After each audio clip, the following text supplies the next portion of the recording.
స్నేహమేరా జీవితం స్నేహమేరా శాశ్వతం అంటూ చట్టాపట్టాలు వేసుకుని తిరిగిన ట్రంప్ మస్క్ జోడీ మళ్ళీ వార్తల్లో హెడ్లైన్స్ అయ్యాయి. అవును, అమెరికా అధ్యక్షుడు డొనాల్డ్ ట్రంప్ ప్రపంచ అపర కుబేరుడు ఎలన్ మస్క్ ఒకప్పటి స్నేహితులు. వీరిద్దరి మధ్య కెమిస్ట్రీకి దిష్టి తగిలిందేమో కానీ అమెరికా అధ్యక్ష ఎన్నికల తర్వాత ట్రంప్ మస్క్ మధ్య మాటల మంటలు రాజేస్తున్నాయి. ఇద్దరి మధ్య విభేదాలు రోజు రోజుకు మరింత ముదురుతున్నాయి.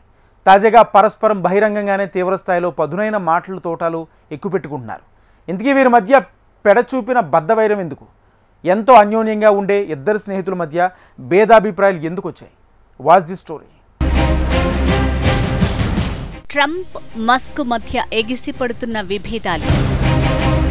ఎలాన్ మస్క్కు డొనాల్డ్ ట్రంప్ హెచ్చరికలు. డోజ్ని ఉసిగొల్పుతానంటూ ట్రంప్ కమెంట్స్. అదే నిన్ను కబళిస్తుందంటూ మస్క్కు మాస్ వార్నింగ్. సబ్సిడీలతో భారీగా లాభపడ్డావంటూ ట్రంప్ సెటైర్. దుకాణం మూసి సొంతింటికెళ్తావంటూ స్ట్రాంగ్ వార్నింగ్. అమెరికా నుంచి త్వరలో ఉద్వాసన తప్పదని చురక. సబ్సిడీలు ఎత్తేయాలంటూ ఎలాన్ మస్క్ సవాల్. మస్క్ నోట మళ్లీ కొత్త రాజకీయ పార్టీ పాట.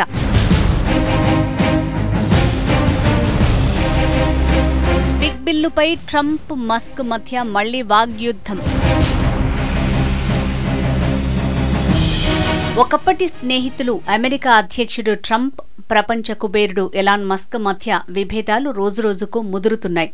మరోసారి ఒకరిపై ఒకరు బహిరంగంగా తీవ్రస్థాయిలో విమర్శలు గుప్పించుకోవడంతో భేదాభిప్రాయాలు మరింత పెరిగినట్లు చెప్తున్నారు పరిశీలకులు.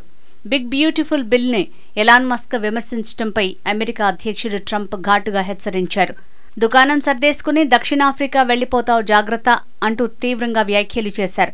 దీనిపై స్పందించిన ఎలాన్ మస్క్ దీన్ని మరింత పెద్దది చేయాలని ఉత్సాహంగా ఉందంటూ సెటైర్లు వేశారు.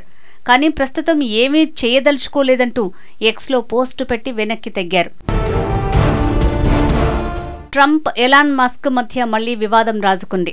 బిగ్ బ్యూటిఫుల్ బిల్తో ఆ స్నేహితుల మధ్య అప్పట్లో సాగిన వాగ్యుద్ధం మరోసారి తీవ్ర రూపుదాలుస్తోంది. బిల్లును వ్యతిరేకిస్తున్న మస్క్పై ట్రంప్ తీవ్ర వ్యాఖ్యలు చేశారు. చరిత్రలో ఎవ్వరికీ దక్కని విధంగా ఎలాన్ మస్క్ సబ్సిడీలు పొందారని ట్రంప్ ఘాటు వ్యాఖ్యలు చేశారు. సబ్సిడీలే లేకపోతే రాకెట్ ప్రయోగాలు, ఉపగ్రహాలు, ఎలక్ట్రిక్ కార్ల ఉత్పత్తి వంటివేవీ ఉండేవి కాదని చురకలంటించారు. దుకాణం మూసేసి ఇంటికి వెళ్లాల్సి వస్తుందంటూ సెటైర్ వేశారు. అంటే దక్షిణాఫ్రికాకు చెందిన మస్క్ తిరిగి అక్కడికే వెళ్లిపోవాల్సి వస్తుందన్నారు. బిగ్ బిల్లు అమెరికాకు చెందిన చాలా సంపదను ఆదా చేస్తుందన్నారు. బహుశా డోజ్ దీని గురించి బాగా ఆలోచించాలని అభిప్రాయపడ్డారు. మస్క్ పొందుతున్న ప్రభుత్వ సబ్సిడీలు, కాంట్రాక్టులను పరిశీలించాల్సి వస్తుందని వ్యంగ్యాస్త్రాలు సంధించారు. ఎలాన్ మస్క్ తనను అమెరికా అధ్యక్షునిగా ఆమోదించడానికి చాలా ముందు నుంచే ఎలక్ట్రిక్ వాహనాల సబ్సిడీని తీవ్రంగా వ్యతిరేకిస్తూ వస్తున్నానన్నారు డొనాల్డ్ ట్రంప్. ఇదే అంశం తన ప్రచారంలో ప్రధానంగా ఉంటూ వస్తోందన్నారు. ఎలక్ట్రిక్ కార్లకు తానేమీ వ్యతిరేకం కాదన్నారు. ఎలక్ట్రిక్ కార్లు పర్యావరణ హితమే అయినప్పటికీ అంతా వాటినే వాడాలని మాత్రం ఎవరూ బలవంతం చేయకూడదని కామెంట్ చేశారు ట్రంప్. ఫ్లోరిడా వెళ్లే ముందు వైట్ హౌస్ ఆవరణలో ఇదే అంశంపై మరోసారి మీడియాతో మాట్లాడారు అమెరికా అధ్యక్షుడు. ఎలాన్ మస్క్కు బాగా అసంతృప్తి ఉండొచ్చు, కానీ భవిష్యత్తులో ఆయన మరెంతో నష్టపోవాల్సి రావచ్చు అంటూ సున్నితంగా హెచ్చరించారు. ప్రభుత్వ వ్యయాన్ని తగ్గించేందుకు ఏర్పాటు చేసిన డోజ్ని మస్క్పైకి ఉసిగొల్పాల్సి రావచ్చన్నారు. బహుశా అదే ఎలాన్ మస్క్ని కబళించే రాకాసిగా మారొచ్చంటూ తీవ్ర హెచ్చరికలు జారీ చేశారు. అయితే తనకిస్తున్న సబ్సిడీలను ఎత్తివేయాలంటూ ట్రంప్కు సవాల్ విసిరారు ఎలాన్ మస్క్. ఈ వ్యాఖ్యలపై ఘాటుగా స్పందించారు డొనాల్డ్ ట్రంప్.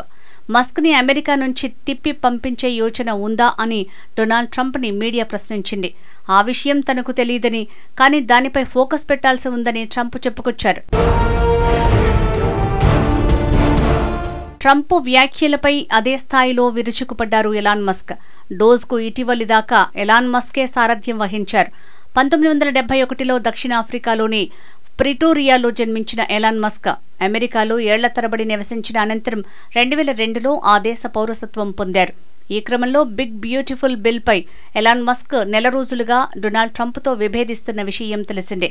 తుది ఓటింగ్కు ముందు సోమవారం కాంగ్రెస్లో ట్రంప్ చర్చించిన సందర్భంగా మస్క్ మరోసారి తీవ్ర వ్యాఖ్యలు చేశారు.